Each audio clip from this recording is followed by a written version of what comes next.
સામી હોળીએ એવી બાબતો ખાસ ધ્યાન રાખવી જોઈએ જે આપણાથી ન થાય.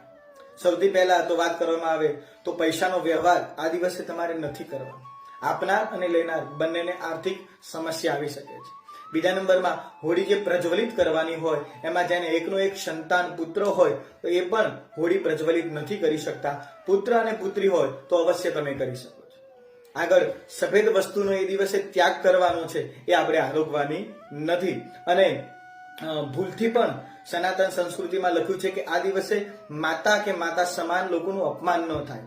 અને બીજી વાત કરીએ તો હોળિકામાં જે કાષ્ટ વાપરવામાં આવે છે એ આંબાના અને પીપળાના જે લાકડા હોય એનો પણ ક્યારે પણ ઉપયોગ હોળીના દિવસે કરવો જોઈએ નહીં. બીજી વાત કરવામાં આવે તો ભક્ત પ્રહલાદ અને હોળિકાના દહન થકી સત્યની અને ભક્તિની જીત થઈ છે. એથી જે પણ ભક્તો હોળીના દર્શન કરે છે, એની પ્રદક્ષિણા કરે છે,